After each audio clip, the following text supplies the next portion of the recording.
Okay, this is the Stardrifter solo game that I've been doing. This adventure is SSA-01.2.1, so we're making progress here. Pursuit of Danger is the name of this adventure, and this particular installment, the name is Ice Ball, and we'll find out about that momentarily. Okay, so special note, this time I'm trying out a new system for keeping track of ammo. Very briefly, but I'll demonstrate this later if and when we have any combat. But basically, we're going to be rolling some dice, right? For your ammo. Rather than count every single slug, because I'm trying very hard not to make this an accounting game. Rather than do that, what we're going to be doing is each type of firearm is going to have a number of dice associated with it, right? So pistols have a 6-sided die and a 4-sided die. And the way this works, you've seen this in other games maybe. We roll a 6-sided die, and I'll be using my dice tower, but just so it's on camera. Well, like you shoot your weapon, and whether you hit or not, you roll a 6. If you get a 1, just like that, you expended your entire magazine for that weapon. Or if it's a pistol with like cylinder or something like that, it would have an appropriate amount of things. Maybe it's got 6 shots, and if you roll a 1, you've expended everything. But if you don't, you just keep rolling. That's all you do. You don't count anything, right? You don't count anything. But if you get that 1, you've expended your magazine. You take that 6-sided die away, and now you roll a 4-sided die for a pistol. And if you get a 2, you keep firing. If you get a 3, keep firing. If you get a 1, you're out. And now you have to switch magazines. And that's how I'll do it from this point forward in this adventure. I'm testing it. Now, again, it's a test. I don't know if I'm going to like it. So, and I haven't, I've tested it on my own, but this is the first adventure where I have witnesses, so to speak. So, you can tell me in the comments if you think it works or not. Okay, so, number of weeks, this is a rehash. Number of weeks the player characters have to fulfill the contract. It was a total of 5 weeks. That's week 13, 14, 15, 16, and 17 of the year 471 GT. GT stands for Galactic Time. It is the second quarter, also known as Grind. That's kind of its nickname. Think of the quarters like seasons. And it is starting with we started with week 13. Now, I added up all the time that we had based on the last episode, plus the amount of time that there was downtime there where they weren't actually doing anything. Plus, there's transit time. Time not necessarily for Star Jump. That takes place instantly, at least in the real universe. But then they have to come in from the jump point at a particular star system, and that can take a couple of days. So, at this stage, they're on day 097. Now, they started at 084, so it's been 2 weeks, just about. We're gonna be playing out the end of 2 weeks, and they're still working towards this thing, and they're broke, they're desperate, they're having troubles here. All right, and here's the big trouble: expenses. Okay, now you may not be able to see much of this, I don't know, but the expenses here. They had to find a hacker cracker to unlock Dominic Potoon's wrist comp from a previous episode. They couldn't do it themselves. I rolled dice for that. They couldn't do it. So they had to go and find somebody. They successfully did so, and it cost them 1,100 Q.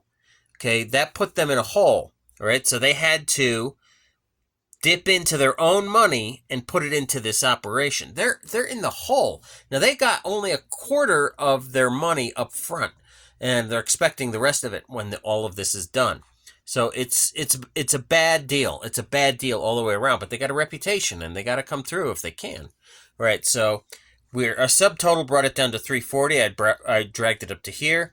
this episode, they're starting with 340 Q, and that's their own money, their own pockets that came from. They desperately need cash. Okay. Now, number of locations to which PCs must travel for this adventure. Only one more after this one. After this adventure, they're going somewhere else. Now, this location, where they've just come from. Now, they were in a space station before. Last episode, they crashed kind of a wedding, and they talked to a big crime boss, and that actually turned out pretty well for them. No combat, no conflict there. They were able to talk and actually secure free passage here and get some information of who they're supposed to talk to. So that's pretty good. Now, this location, small planet or asteroid, we rolled for this. Okay, small planet or asteroid colony. It's an icy asteroid. Okay, number of light years they had to travel when going to the location was 11 light years for this location. That didn't really matter much. It did take them time inside of Star Jump. Star Jump is subjective time. There's time inside the Star Jump bubble, but outside of the bubble, Star Jump is instant, right? So they left that other location and popped here instantaneously. As far as the calendar is concerned, it happened in 0 time. However, inside it did take time, okay? And that doesn't really matter at all, actually. 11 light years factors in if they had to pay for the tickets out of their own pocket, but they didn't. They got free passage from the big crime boss, Big Boss Fino. Okay. Now then, travel cost was 0 for this location because it was provided by Big Boss Fino. Okay. The number of different places in this location that the PCs will have to visit. One more after this, so they'll be here for at least one more adventure, one more installment. Okay. Now then. All right. New. Okay, we're picking up from SSA-01.1.3 Wedding in the Park. We determined, using free tickets Big Boss Fino gave them, the PCs traveled to a distant star system where a series of colonies exist in a massive asteroid field. This is Jevik star system.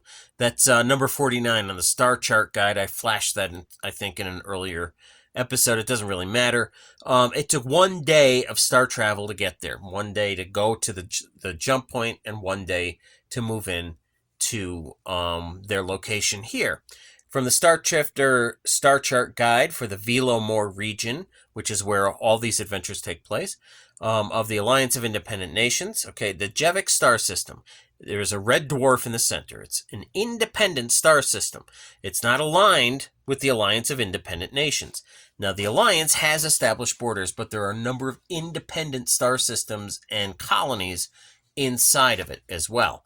And that means that unless these things become a problem for the Alliance in general, the Alliance doesn't bother with them. It doesn't bother them. It doesn't give them any trouble. Okay. Now then. It's home to at least 4 small governments dominating various populations, stations, and colonies in the system. Some say this is a corrupt place and that officials are bribed to look the other way when smugglers and pirates fly in and out.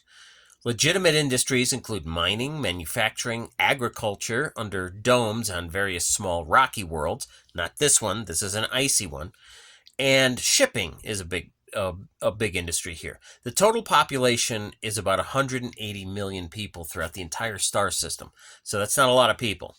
Okay, the complication for this new location was determined with 1 die 6. We rolled 6. The next place the PCs must go is not as it was described to them. PCs lose 1d6 days figuring it out and getting back on track, which is how we ended up on day 097. Okay, so they fly in to Jevik star system, and they go to the first place. They think it's the right place, but it's not. And it took them a lot of time, a couple of days, to finally realize that they need to go to this place. Okay, the PCs arrive on Jenny's Iceberg, an icy, dusty block in the asteroid field. It is irregularly shaped, about 200 kilometers in length and 150 kilometers in width. It has almost no gravity, but artificial gravity has been installed in most living and working spaces. If there ever really was a Jenny here, she's long gone now.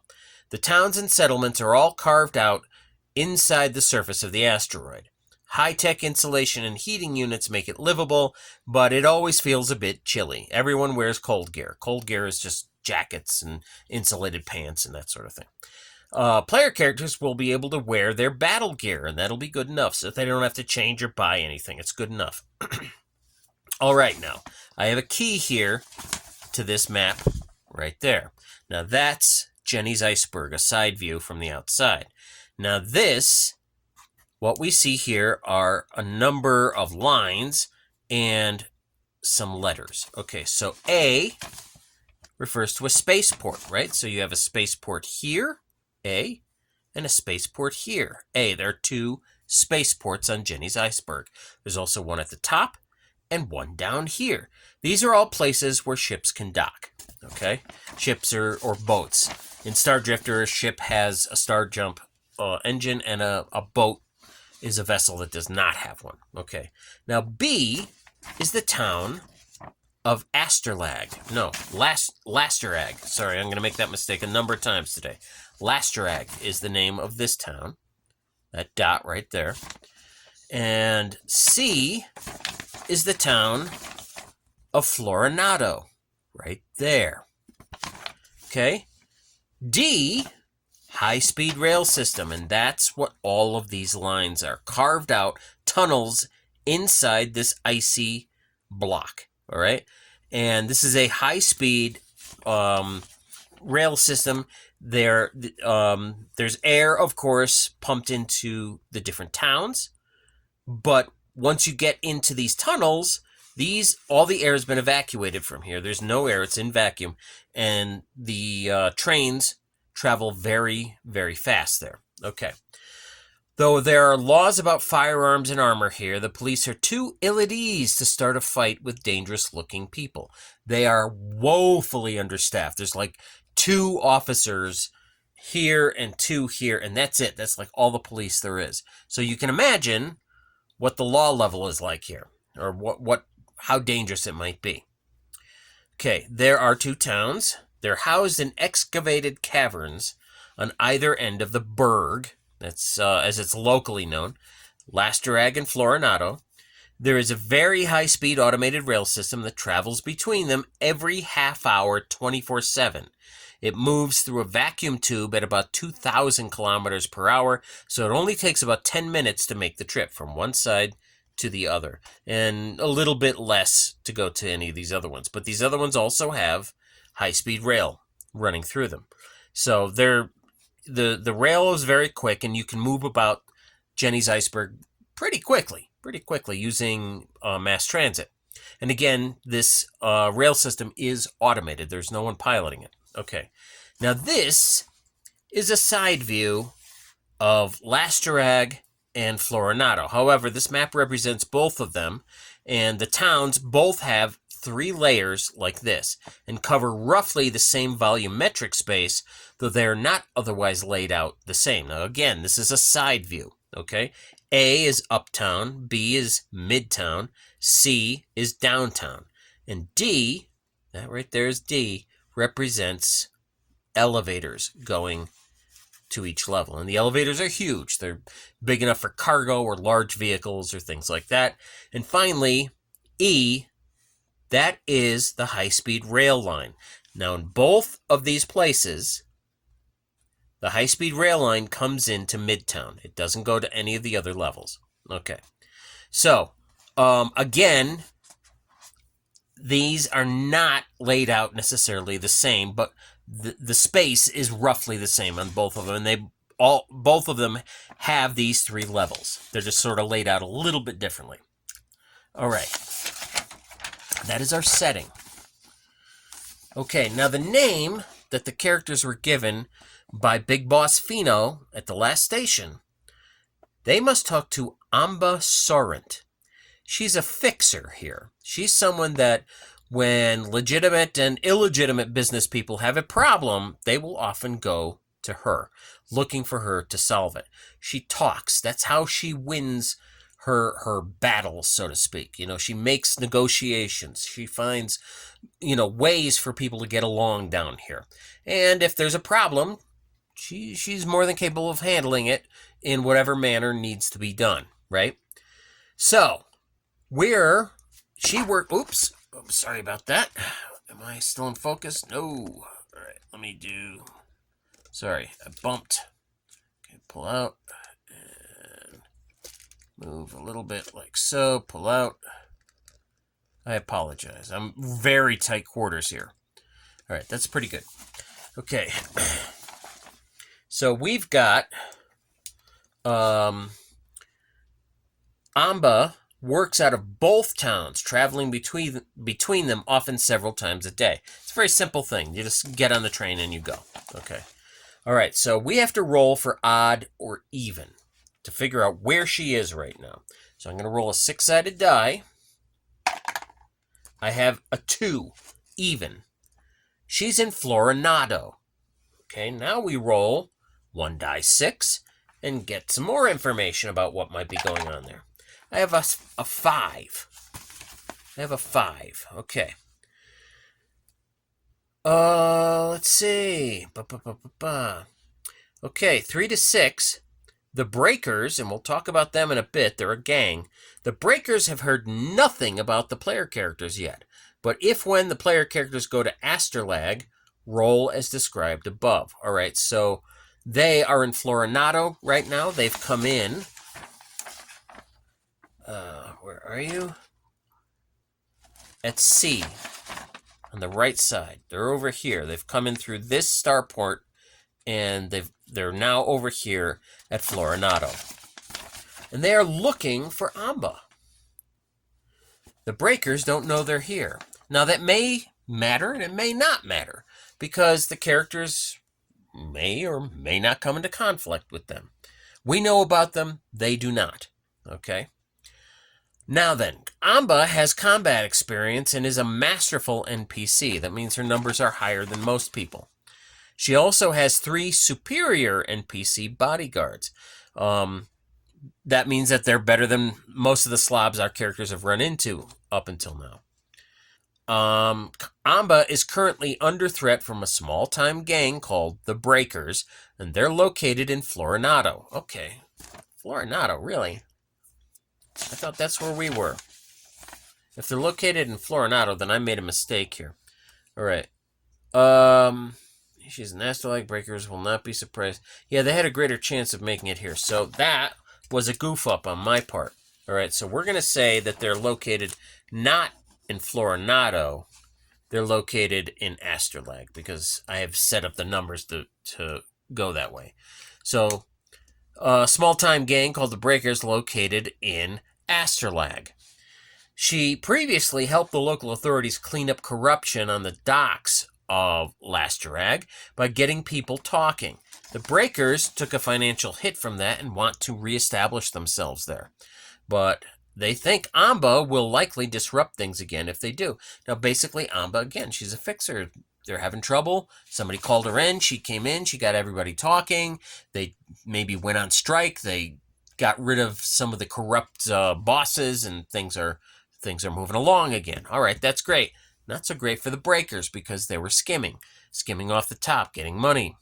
They were getting ready to become a real, some sort of mob or something. But nope, she kind of shot that down. So Amba recently heard a rumor that the Breakers intend to assassinate her. So she and her bodyguards are geared up for trouble. The local police forces in the 2 towns are both badly understaffed and wholly unwilling to get involved in a shooting war. So the sheriff and his deputy, they'll come out and roust a drunk or something like that, or stop a domestic dispute.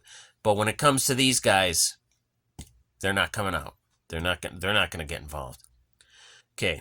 The Breakers have 10 active members, but many contacts who keep them informed. They are led by a superior NPC, and the rest are competent.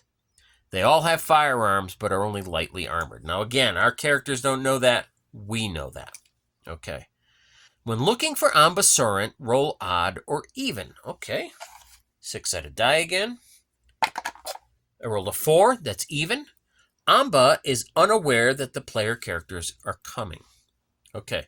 Now, that matters with our reactions. Remember, we do reaction rolls here. Okay.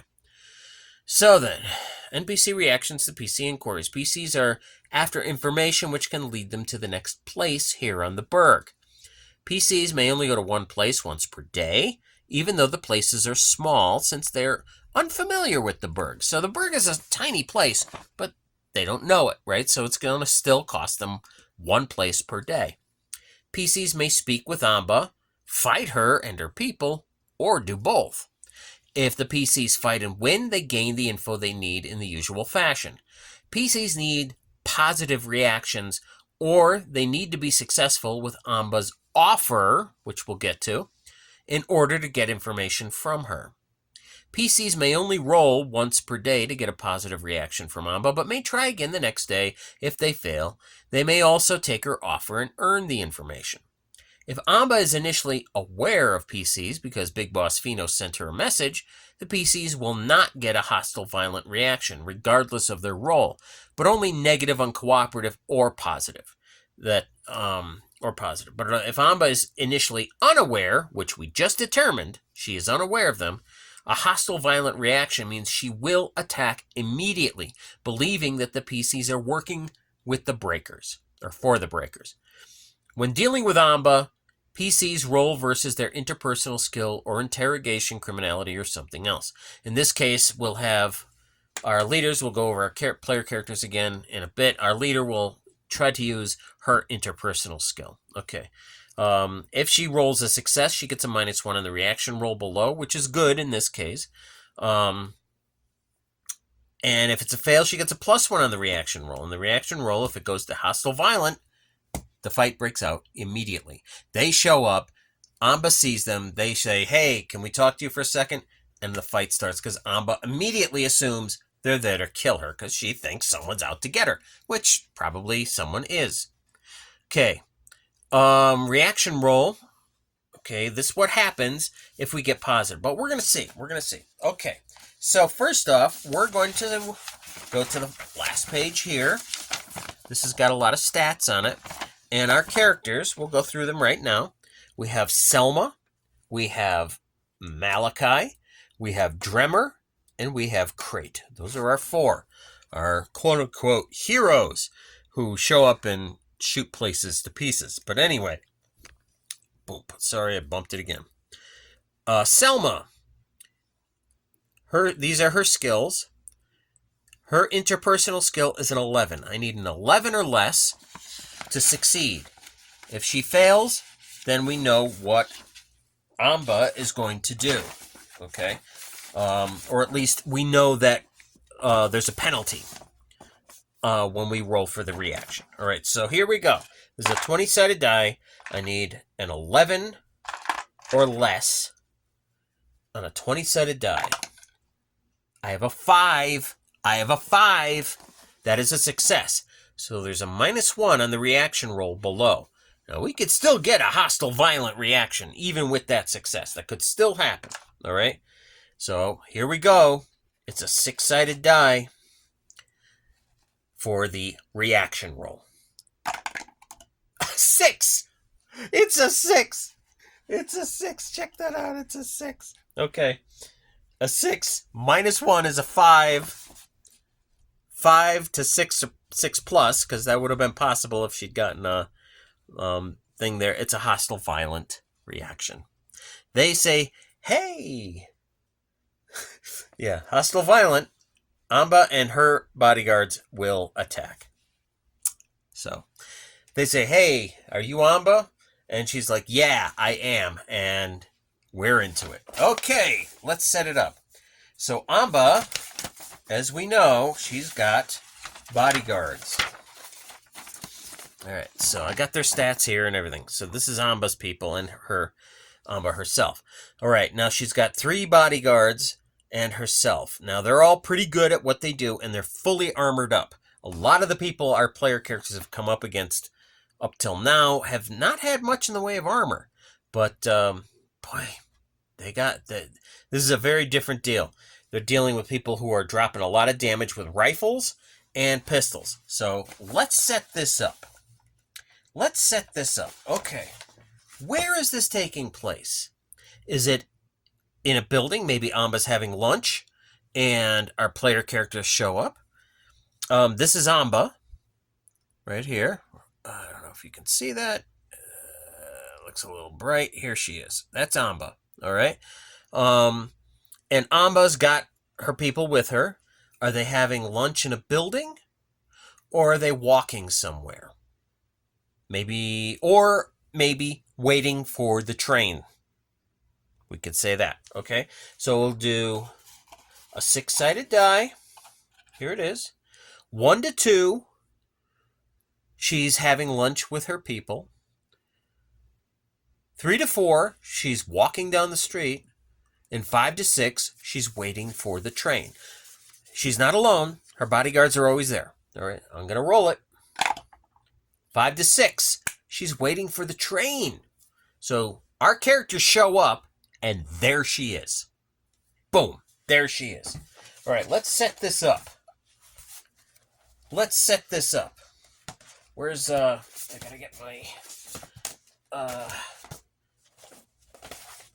my props here. All right. So, I think if we're going to do that, we're going to need one of these, a bulkhead. All right, so Amba's here, waiting for the train, and she's got her people. We're going to do, what numbers are they? I actually have numbers for everybody. Let's see. They would be 1, 2, 3. They'd be 1, 2, and 3. All right. So Amba, 1, 2, and we'll say 3 is standing here, waiting. All right. Now the train pulls in. This will be the edge of the train. There'll be doors, right? We'll do this and that. All right, here we go. That's the edge of the train. We're going to do probably both of these, just like that. And that. The train comes rolling in. This is the edge of the train. Here's one door.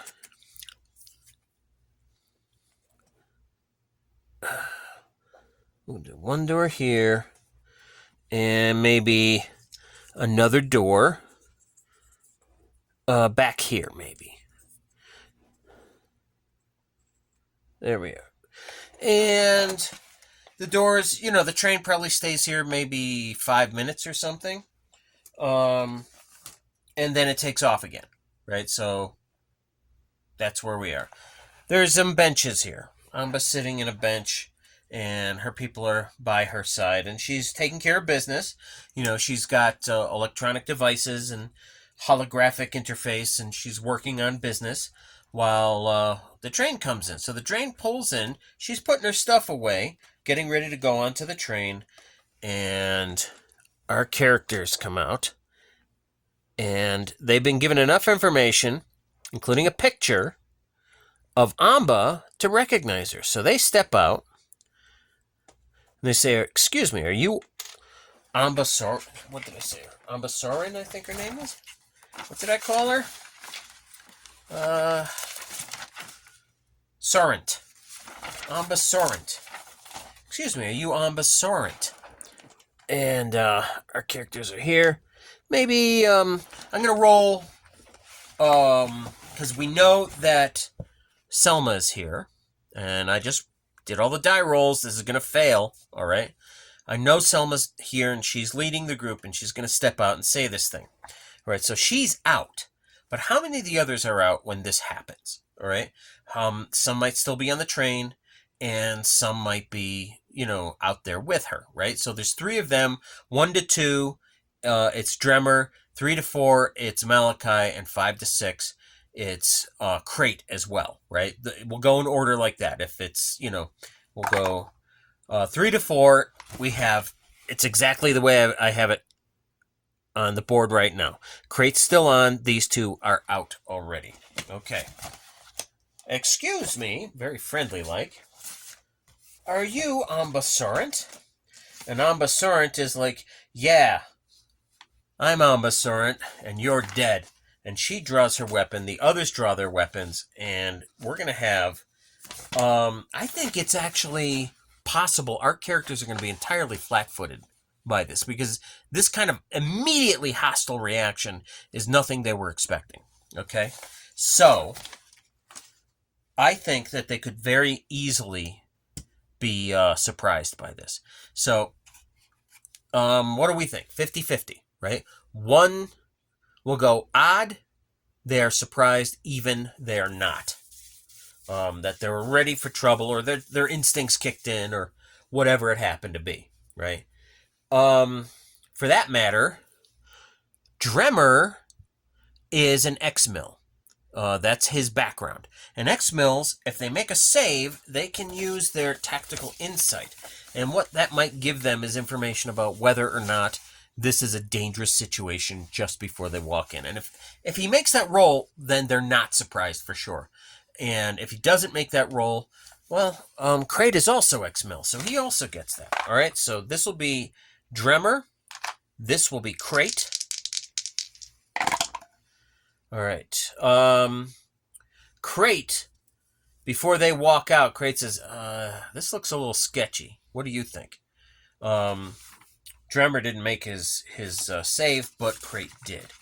And he's like, this looks a little sketchy. Take it easy.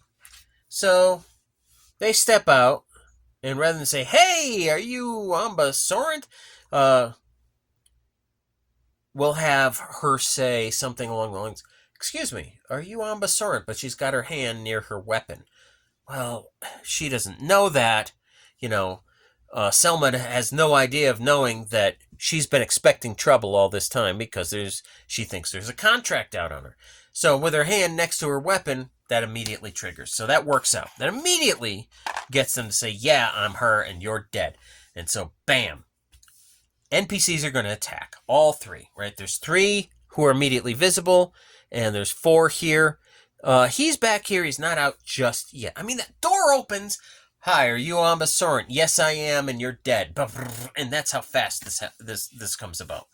All right, so we will do NPCs first. All right, so we have him, and from his angle, Selma or Dremmer. I'll do odd, even. He can't really hit Malachi. He's from that angle. Malachi's behind Selma, so odd, even. We're going with even. He's going to go after Dremmer. Okay, and this guy, where are you? There you are. I want this die. This guy immediately raises his weapon. A 13, I think, will miss. I think a 13 will miss. Okay. Where are we? I have my cheat sheet. I have my combat cheat sheet. And that should make things go a little bit faster than they have in the past. Yeah, perform action. All right, combat. Okay, apply sit mods. There aren't any. They're both close. Player then rolls 1d20. Okay, equal to their skill. Their skills, they are better than the average, but their skill is a 12. And what did I roll? A 13. He just missed. All right, against Dremmer. However, I also want to do a miss to see, because it's possible he might hit somebody else by accident. What we'll do is we'll figure that out. But let's use our new weapon or ammunition rules that I discussed at the beginning. Now this guy's using a rifle, and a rifle starts with an 8-sided die. And if I get a 1, then we go down to a 6-sided, and when we get a 1 on that, we go down to a 4-sided, and when we go a 1 on that, we're out. Okay? Now, they're using rifles. Rifles have 50 rounds in them. So that's why we're going with 3 dice on them. But we're going to start with an 8-sided die. I've rolled a 6. He's fine. Okay, he can keep firing without changing a magazine. And why that matters is because these guys have limited numbers of reloads, right? They have 2 sets of reloads. That's still a ton of bullets. This fight will be long over before that happens with this kind of setup. If it was happening on a street and they were further away and there were places, you know, it could be an extended shootout in a case like that, but it's not. Okay, so he missed. We're going to roll for missed range attack right here. Figure out what it is. I'm rolling a 6-sided die. I have a 5 right into the rear of the target. That happens to be Malachi, who we thought couldn't be hit, but yeah, with a wild attack or a wild miss, it could happen. Okay, it could happen.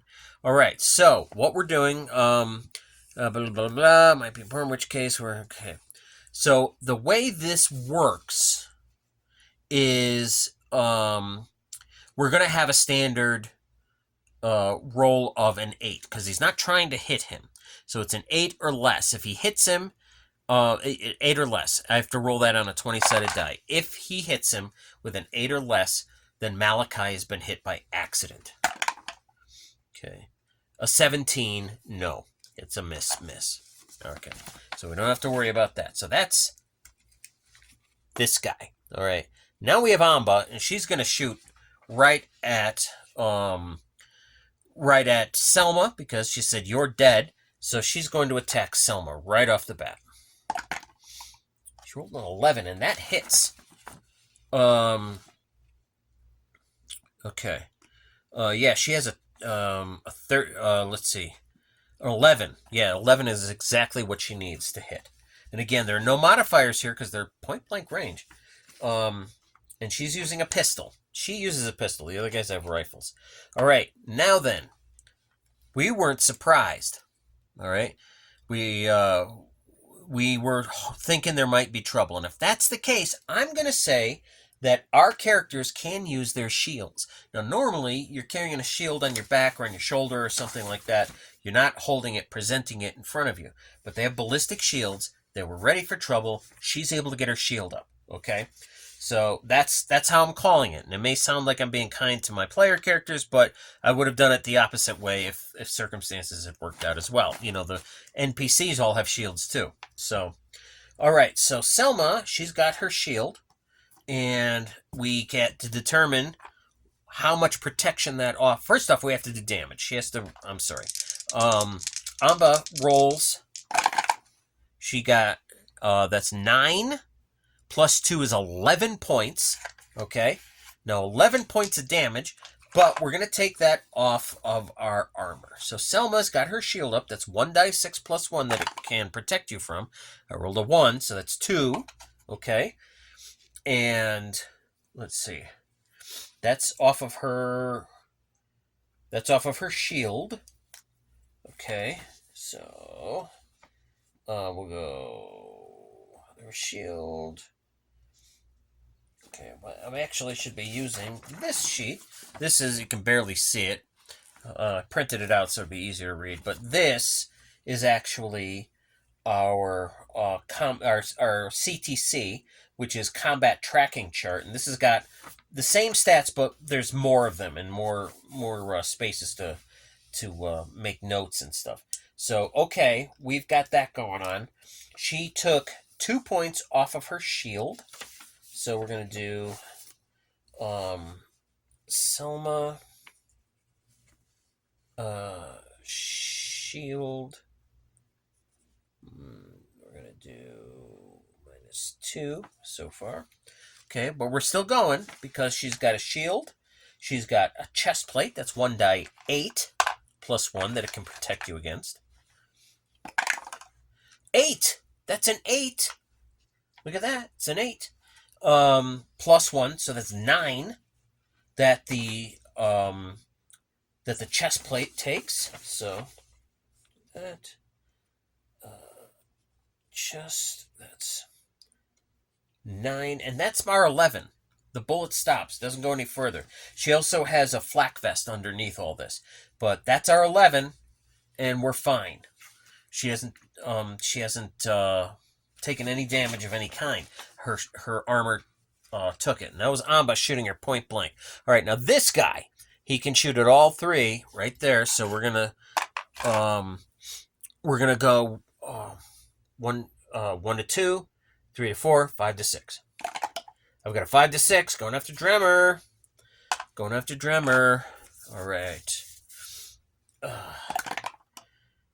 have a 15. That, I think, is a miss. What did I say they had for skills? I think it was 12. Yeah, these guys have 12. That's a miss. But again, we're going to roll, see where it goes. Where do we think it's going to go? Okay, I'm rolling 1 die 6. 2 left of the target, so it's over here. So that, well, it's his left. I'm going to count it. So that's over here. So that doesn't hit anything, so that's fine. And now this one can hit all 3. All right, so same. 1 to 2, 3 to 4, 5 to 6. I got 3 to 4 going after Malachi. Now he almost got hit by a miss. So let's see if a directed attack has any greater success against him. And he's lightly armored. He only tends to wear a flak vest. Gonna have to change that. I have a 15. That is a miss. Okay. Now where did that one go? Where did this bullet go? 3. 3 is right of the target. And that could be, yeah, that could easily be Selma in the way. Okay. Oi. So we're rolling a 20-sided die, an 8 or less. I have an 11. That is a miss. Okay, misses her as well. All right. So that's all 4 of the NPCs. This is still the first round. Now our player characters get to do something. Now Selma, she's like, whoa, but she's getting shot at. She's a trained mercenary. She's going to shoot back. All right, so Selma, with your pistol, I guess you're going to, I guess we're going to target Amba, right? I have a 9 that hits. A 9, because Selma, what did I say? Her combat pistol, that's actually her prime skill. That offers a couple of benefits. For one, she's better at it. She's got a 13 for combat pistol. Also, if I'd missed, since it's her prime skill, I could re-roll that number and try again. But we've hit. All right, so Amba, what are you taking? Oh, what a crap roll. Okay, so that's 3, 4, 5 points. All right. Amba's armor is going to soak up 5 points because she also has a shield. What is she wearing? She's got a ballistic shield, a chest plate, and a flak vest, just like Selma does. So the ballistic shield is going to take a minimum of 2 points. The chest plate will take a minimum of 2 points.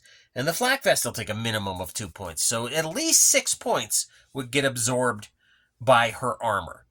And I rolled 5. She's fine. She's taking no damage. Now here, this is exactly the point here. When they're up against armored characters, armored people, things are starting to get interesting. Now then, you can do more than just fight in a combat round in Stardrifter. You can also move. You can do a small action like reload your weapon or draw a new weapon if you have one. You can talk. So in addition to all this, Selma is going to say, back on the train, back on the train. And she's fired and she's moving back. Now the others will be doing what she's telling them to do as well. All right, so she moves back on the train this way. Now where was she? She was here. We got 1, 2, 3, 4, and she'll go right to there so she can shoot out the corner of the door that way. All right, that's her. And now we have Malachi. Malachi is going to pick from his angle 1, 2, or 3. All right. It's 1, 2, 3, 4, 5, 6. I have 1, 2. I have 3, so that'd be 3, 4. So 1, 2, 3, 4. The one in front. That makes sense. Okay. So Malachi is just going to shoot. I roll a 6. A 6 is a hit. All right. So this guy This guy only takes 5, 6, 7 points. All right. So it's possible he could take a point of damage. Let's see what his armor does for him. Okay. So the first thing, he also the same. He's armored up the same way that Amba is, and so that means right off the bat he's taking 1d6 plus 1, or his armor can reduce the damage by 1d6 plus 1. Okay. We've got 4 plus 1 is 5. And his chest plate can do 1d8 plus 1. And that's 2. That's 3. So that was 5 and 3. That's 8 points of damage. I think that's everything. So that guy's fine. So we've hit them twice and not hurt them. They've hit us once and not hurt us. He's going back here as well. He's going to crouch down over here, and she's going to stand next to him and shoot over his head. And now we've got Dremmer. Now, Dremmer, 1, 2, 3, 4, 5, 6. That's really all he can hit from there. Okay. 1, 2. He's going to try for that guy. All right. Now then, what can you do for us, Dremmer? I have an 11. An 11 will hit for him. He's got a 15 for his... 15 is combat rifle. That's his prime skill. So he has hit this guy. Now he's using a rifle, and that's 2d8 plus 2 for damage. And that's a crap roll. That's 4, 5, 6 points. And again, we know that the armor will soak up at least 6 points. All right. What I didn't do is I didn't roll for Malachi or Selma for their bullets in their magazine. So I'll do that right now. They were both using pistols. So that's 1d6 that we're testing against. All right. And if I get a 1, all right, so white will be Selma, red will be Malachi, and Malachi, he just sprayed the air. I rolled a 1 for him, so he is now down, and he's going to be changing his magazine. He just and he just sprayed the air. Maybe he's got one of those machine pistols. I don't know, but he sprayed the air, and now he has to swap out his ammo. But that's fine, because he's got 4 reloads. All right? So we're going to do that, and we're down to 3. All right? That's fine. And he can do that in the same round, right? As he's moving back, he can be dropping the empty magazine and replacing it. Okay? Now, then, Dremmer, I have to roll for him. Now, he does 1d8. And if I get a 1 on that, then... we're going to... No. Okay. I'm stupid. Malachi has not lost his magazine yet. It's very confusing for me. I now switch to 1d4 for him. So I do that. So now from this point forward, 1d4. He's still using the same magazine. He didn't empty the mag. All right. Dremmer, however, we're going to be rolling for him. Nope, wrong die. Because it is a rifle, it has a much larger magazine. And I rolled an 8, so he's fine. Okay. So he also will retreat back to here. In the meantime, Crate has run down to this door. He can move and attack in the same round. That's a thing you can do. I've said that. All right, so he'll be here. Dremmer will be there. But Crate will run down there and attack from that side. And I think he's going to target Amba. He's got a perfect line of sight on her. Let's see if he can actually hit her. There's no guarantee of that, but we'll see. We'll see. Here we go. That looks like an 8. That's a hit. But I don't know that we're going to do any damage to her. We've got 7, 8, 9 points that we've done to her. Let's see what her armor can do. All right, first we're starting with her shield. 5 plus 1. Okay, so that's 6 points that her shield took. And now her armor, her chest plate is going to take a minimum of 2, and that will be all 8. So she's fine. She took 2 shots directly and is still standing. That's what it means to have good armor. Okay, that's what it means to have good armor. All right, so they've retreated to the train. These characters, they're going to have to run. All right, they're going to have to try to retreat. Yeah, okay. They got to move. They're probably still going to fire. They can, realistically speaking, they can target anybody if they're attempting to fight. That means they have to expose themselves to take the shot. And if they expose themselves, then they're legitimate targets. However, now because they've retreated to the train, they now have cover that we can consider for this round. In the meantime, they're going to be moving. In this round, they'll start moving off this way.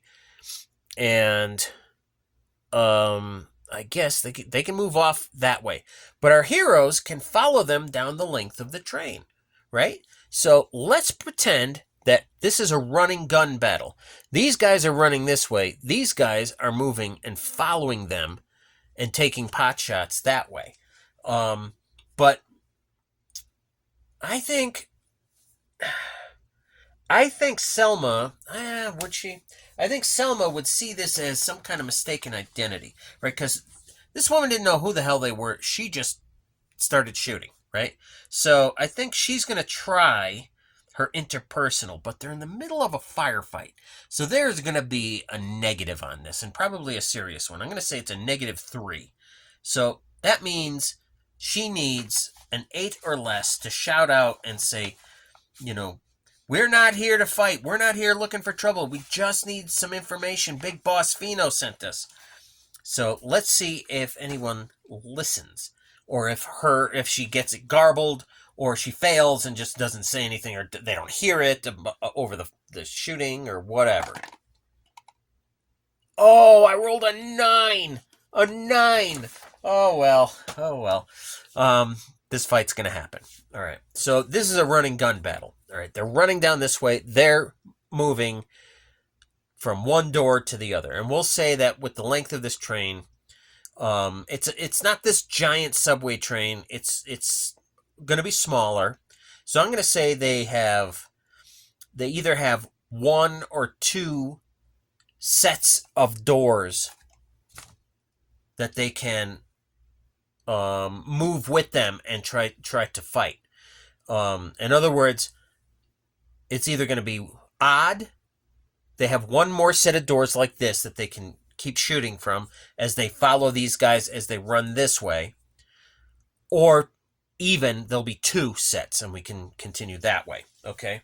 So odd or even. I'm going to do a 6-sided die. We have even. There are 2 more sets like this. All right.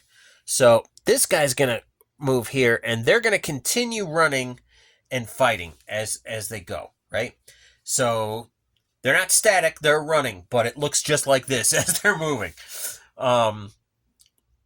So we're going to start with the NPCs. I do the NPCs first only because sometimes I get so into the fight, I forget to do the NPCs or do all of the NPCs, and I'd rather make sure that they get their attacks in, right? Let's see if I can... Oops! I'm keep bumping things. All right. That's pretty good. Okay, so we'll start off with this guy. This guy might take a pot shot at Crate, we're going to say. Now, Crate is at the door, all right? And that means he has cover.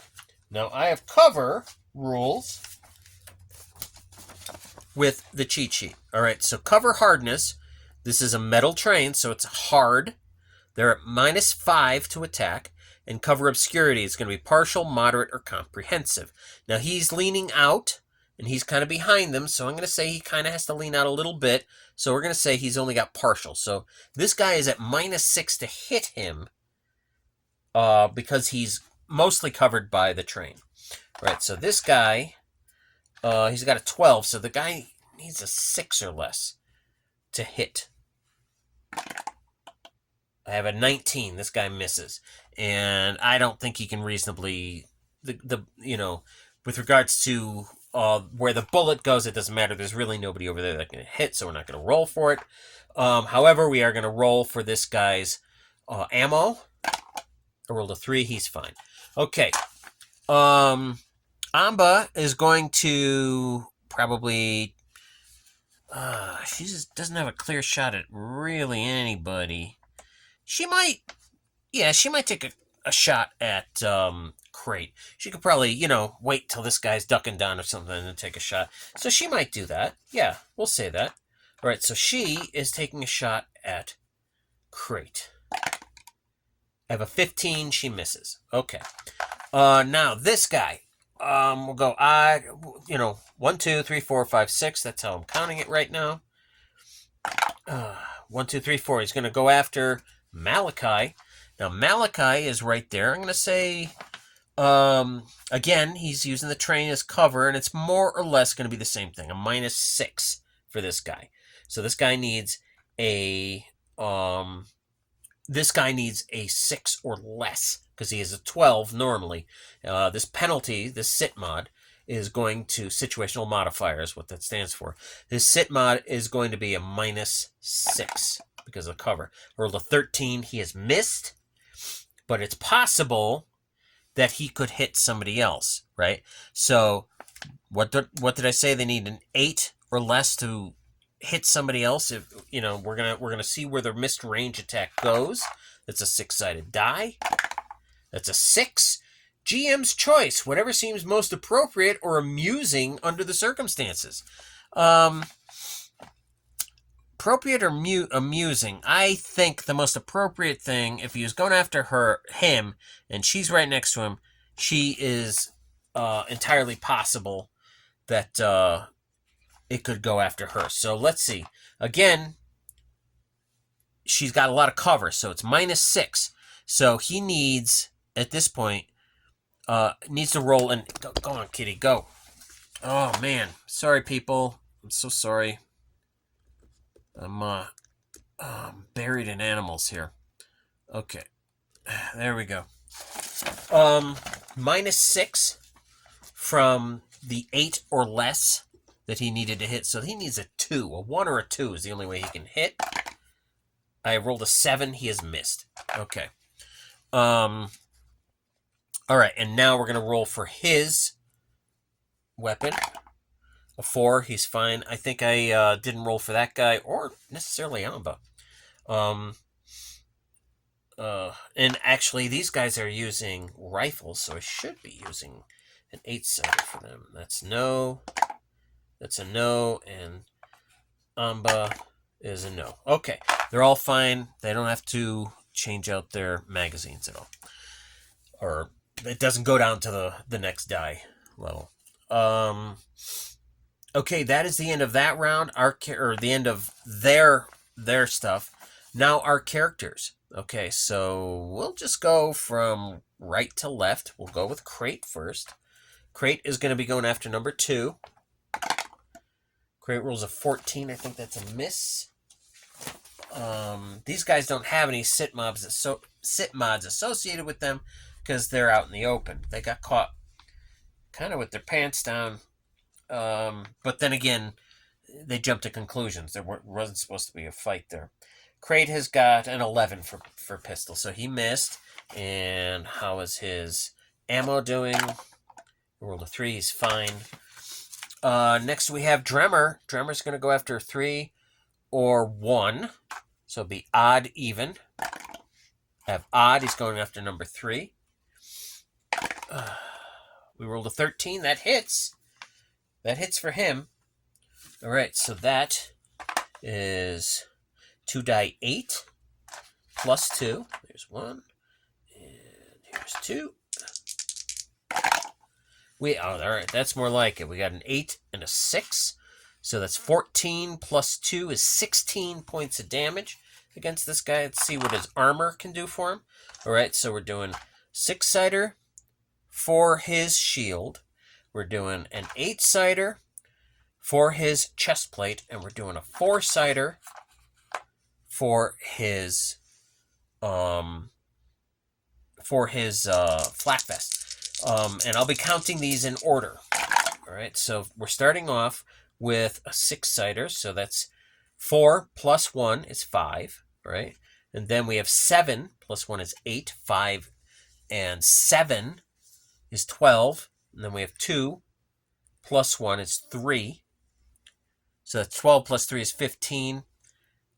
He took 16. This guy takes 1 point of damage. That's how nice this armor is. It's nice to have armor. Okay, so this guy took 1 point of damage.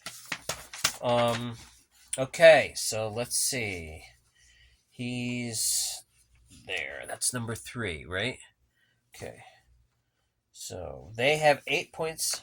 So this guy now has 7. All right.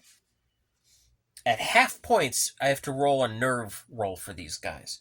Player characters don't need to, but non-player characters do. All right, so that's that guy. And we finally have drawn first blood. Yay. All right, Malachi. He is, I would say 3 or 2. So we're going to go odd, even. With a 6-sided die. I have even. He's going after number 3. 3 is the one who got hit by Dremmer. So this guy, he's getting ganged up on here. A little bit of ganging up here. All right, we're going to roll to hit. Roll to hit. An 18, he misses. All right, but it's possible someone else could be hit. All right, so missed range attack. Missed range attack. Let's roll a 6-sided die. 3. 3 is right of the target. Okay, so that's this guy. It's also possible it could be her, so we'll go odd, even. I got even. It actually, there's a chance that it could hit Amba, 8 or less. I have a 1! A 1 in Stardrifter. That is a critical hit, right? And yes, it's an accident. Should I really count it? Well, yeah, because a 1 is a 1 is a 1 in this game. So this is a critical hit. Let's see what kind of damage a critical hit. Now, a critical hit in Stardrifter in a combat situation like this, critical hit does double damage or max damage of the weapon if the double damage would have been less than what the max would be, right? So we'll see what we get here. All right, I have 8 plus 2 would be 10. Doubled is 20. Okay, doubled is 20. Okay, so Crate has a habit of doing this. Now, the thing about Crate 2, and we haven't done this before, but Crate has got a personality of fierce, right? That's his defining characteristic. He is fierce. And a character with fierce, they also add 1 die 4 of damage on top of everything else, right? So now we're going to add 1 die 4. Right, well, actually, I should have done it before, right? Because we're doubling all of the damage on a critical hit. So, we're going to roll 1 die 4. Okay, I have a 2, all right? So that's 12. Doubled is 24 points of damage that Amba has gotten. Now, you might say, well, Amba can't possibly survive this. Well, I have played things where people have been able to survive incredible amounts of damage if they have good armor. So let's see. And she's got good armor. Let's see what she can do, okay? So we've got 1 die 6 for her ballistic shield, and we've got 1 die 8 for her chest plate, and we've got 1 die 4 for her flak vest. And I'm going to drop all 3 of these, and she's going to need them. Whoa! This could have been better. All right. So I dropped a 1 for her ballistic shield. So 1 plus 1 is 2. Okay, she's got 24. She's got to compensate for. we have for her chest plate a 5 plus 1 is 6. So that's now we're up to 8. Okay. And we've got 4, or rather 3 on the die for her flak vest plus 1. So that would be 4, right? So we've got 2, and that's 8 plus 4 is 12. 12. So she takes 12 right off the bat, and still has 12 she has to take because it was double damage, 24. Well, she can't take 12. She can't take 12 because she's only got, Amba has only got 9. Amba is at, we'll go down to, okay, so 12, let's see, she goes 9, so that leaves 3 more, 0. She's at -2 right now. She can go down to -9 before she's dead. But at -2, she is definitely hurting and dropping. She's dying, actually. She gets to roll a save right now. If she rolls a save, she can remain conscious. And she has to roll every round as she's losing points, because at negative numbers, you're losing 1 point per round. All right? So, her save, I think she made it. Her save is 11, and I rolled an 11. Here it is, right here. If you can see that, an 11. Amba drops, but she's still conscious, and she's bleeding out. And she's like, ah! All right, she goes down. Our characters are here. Selma still has her shot. Now, first off, Malachi has a habit of just pegging the bad guys. I mean, it's not his specialty either. He's a pilot, but he's got a habit of really smacking the bad guys when the time comes. All right, Selma still has a shot, all right? And from her point of, her vantage point, which would actually be right about here, because she's right at the bottom, squatting down or whatever, or she was standing up, I guess, so I don't know, switched around, whatever, same deal. She would have gone for 1, probably 3, or I would say odd, even.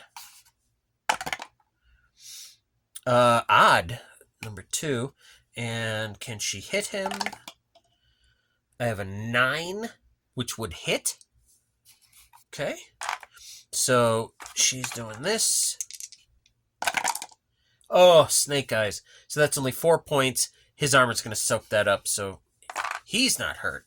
And what about her ammo? I rolled a 6. She's fine. Okay, so that's our player characters. The person they came here to talk to is dying. Okay, these guys are going to now try to pick her up and move, but they're moving slowly. And she's screaming, get me to Medico, get me to Medico. Medico is just any medical person. And that's when I think Selma, as a player character, I can intervene like this. Selma would shout out, "We aren't here to fight. We're here to talk. Can we talk?" And those say, she's dying. You just shot her. And that's when Crate would say, "I'm a medico. I can help." That's the question. Now then, she's conscious. This is all happening the same round. She's conscious. What decision would she make? All right. I would say that it's an interpersonal skill, and I'm going to base it on the boss. That's Selma. So that's her interpersonal. It's 11 or less. 11 or less. I have a 9 again. A 9. And that's not a fudgy thing. I rolled it up in my hand before I dropped it in. So that's a success. And that's a pretty good success. If I'd given modifiers, it would have been -2 or 3, and that still would have been pretty good. Selma will step out, her weapon up, and she'll holster it and keep her hands up. They're not stepping out. They're going to keep their weapons up. And I'm going to say it's a new round. She has to save again. Otherwise, she's going to pass out. Oh, she did! I have a 6. She's still conscious. Okay, so Selma would say, our man can try to help. Will you let him try? All we want is some information. We just came here to talk. And she sees her guts all hanging out and blood everywhere. And she'd be like, yeah, okay. Realizing that attacking without knowing the full story is probably a bad idea. Crate will move forward. This round, same round. Okay, so here he is. 1, 2, 3, 4, 5, 6, 7. He can be right there with her. Okay. And use his skill, okay? Because you can use your skill, move, talk, do a small action. All right, so he moved. He's going to use his skill, and he's going to do a small action by using his Medico kit. All in the same round. You can do that in Stardrifter. Okay. Now then, Crate, his specialty is Medico. He was a medic in the military. All right, so we're going to try for it. Oh, I rolled a natural 20, which is a critical fail, except this is his prime skill. He gets to re-roll that. All right, critical fail would be horrible in this case. All right, he gets to re-roll it. Doesn't mean it's going to be a success this time, but he gets to re-roll it. All right, he has to take the second roll. This is called a second chance roll. 18. Okay, an 18 is a fail, but it's not a critical fail. Okay, now then, for Medico, even if you fail, you can still stabilize somebody. All right, so he can stabilize her so that she doesn't lose any more blood, and she doesn't get any worse. He has to stay with her. He has to stay by her side, but he can do that and get her to a medico center. And in Stardrifter, it's generally assumed if you can get someone to the hospital, then they're going to live, right? It's the future. That's how it goes, right? It's really good. They have all the equipment and all the special everything. They have robotic surgeons and real, human surgeons and all the drugs and everything else. All right. So he's got her stabilized. Will she remain conscious next round? Oh, I don't know. What's her save is 11. No, she finally passes out. All right, so he's there. They're all going to go to the medico center. All right, that's what happens. So we're going to cut to the chase, and we're going to say it is the next day. All right. Amba has been saved. She's fine. She's got to stay in the hospital for a couple days, but her life has been saved. He didn't, if he had made his roll, he could have restored points to her immediately, but he failed it, so all he could do is stabilize her, and he has to stay with her the whole time. If he'd made his roll, he could give points back, and he could walk away, and she'd be all right. But that's not how it is. But they came to an accord. They went there. Okay, but that isn't the whole story. That's not the whole story. No. Because once she finds out what the deal is, and she knows Big Boss Fino, he should have sent a message ahead, but he didn't. Maybe he sent it, but it didn't get there right away, and maybe by the next day, she's heard word from Fino that these guys are coming, and she realizes this was a big mistake. I jumped the gun. It was not great, and I paid the price. Okay, she's feeling a little contrite now, all right? She is a negotiator, after all.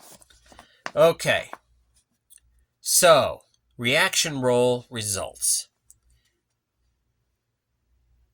All right, we already ran through all that. Okay, now then. We're going to say, now, I have to interpret this, obviously. We had a negative hostile violent, and they attacked, all right? Our characters won. They will get the information they were looking for. Okay? They know where they have to go next. However, Amba, I think she's going to offer to them. her nerves were frayed because she's worried about the breakers, and the breakers are a problem, right? She says, I'll pay you 3,000 Q if you'll take out the breakers for me. Well, they need money bad. They work for money. They're going to say yes. We'll go take out the breakers for you. And I guess that's what we'll do next time. So that's it. Thanks for watching. If you like this, leave a comment or a what do they call it, plus or whatever. And tell somebody else if you think they might have an interest in anything like this. And anyway, I'll talk to you next time.